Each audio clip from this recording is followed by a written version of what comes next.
We're talking to Shai Agassi. We're here in Tokyo, where the company is demonstrating interesting technology, battery swapping with some taxi fleets here. And we were just talking a little bit, comparing the early days of the electric car industry to the computer industry.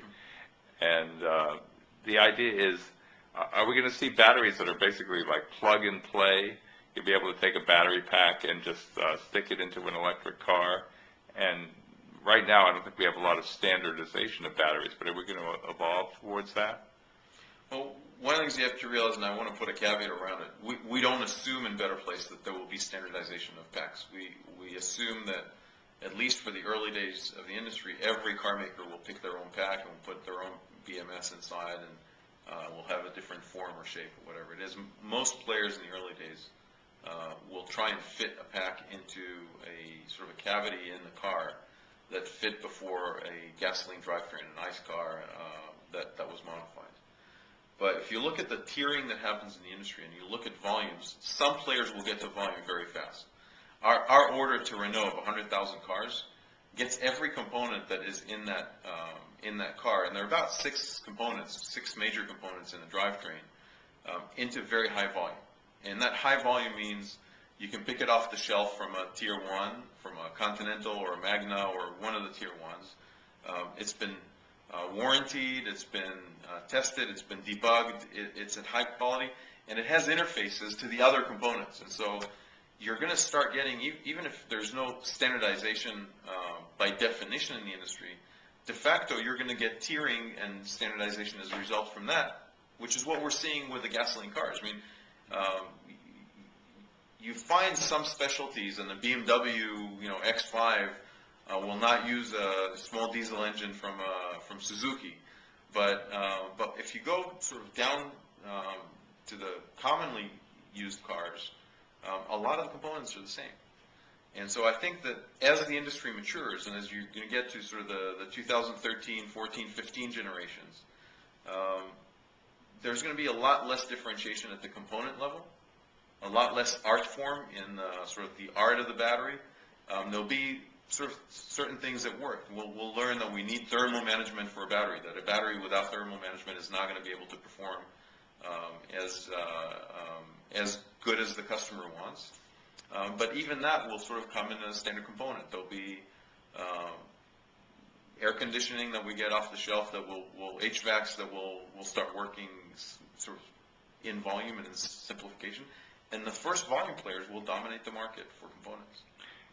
You're based in Palo Alto in the U.S., and there's actually a bunch of electric car companies that are around there in Silicon Valley. Right. Who come out of the computer industry. Do you see a parallel between the early days of the computer industry and the early days of EVs? Yeah, if you go back to sort of the PC parallels, we're in the homebrew age. We're probably after the Altair, but before the Apple II.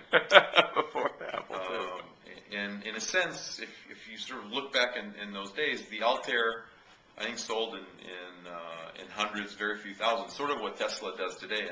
And yet, if you ask most of the guys, if you ask Gates and Paul Allen how influential was the Altair, they'll tell you it's changed their lives, right?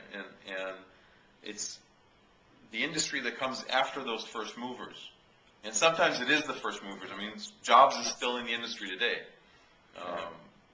But sometimes it's the guys who came after the first movers who brought in critical components, which we haven't even thought of in the first group. The operating system became a lot more valuable than the actual computer for a period of time. The CPU, which Intel in the beginning didn't make CPUs, they made memory chips, became the key driver of growth for Intel.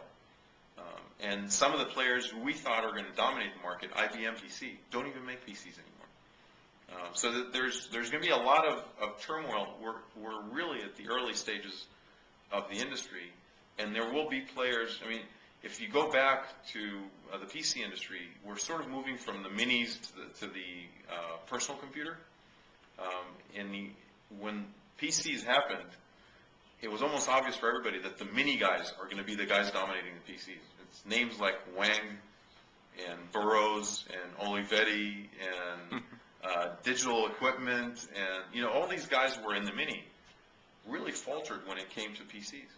They didn't know how to translate their expertise in making Minis into expertise in making PCs. Even when they owned like the prototype of what became the Xerox owned that operating system. That's right. And basically gave it away. Absolutely. It was like the prototype for Apple. They didn't know what would be the new business model. They didn't know how to take it to a new market. They were locked to a certain degree in preconceived notions. And they had an organization that had to protect the investment they had in sort of the revenue, the cash cow. And so they were trying to protect the Mini from the PC while they were trying to make PCs. And that clash, PCs felt to them almost like a virus, not part of their new DNA. And you see that in every new industry where there's a huge shift, a disruptive shift in the industry. A lot of the players try and protect against it, and they get into this denial mode. It's not going to happen. It will take longer. It's not going to be good enough for the consumers. Look, it's just a PC. It doesn't do what a Mini does. And yet what they don't understand is that it opens up opportunities for whole new markets. If a car maker today looked at an EV as the largest opportunity in the market, not saying this will be 10% of the market, but actually realizing that by 2025, maybe even 2020, nobody will sell a gasoline car. This will be the only market. Then you realize that there's 1 billion electric cars about to be sold. And that's a huge opportunity. You don't get into denial, you get excited about it. Hopefully. But that's the approach that the industry should take. If you think of 1 billion cars coming to market over the next 15 to maybe 20 years, maybe I'm a bit too optimistic, but there's 1 billion cars, and they're all electric, coming into the market. Standardization will happen because that's the nature of the industry. It's the nature of a tiered industry to standardize on components. All right, let's stop there. Thank you.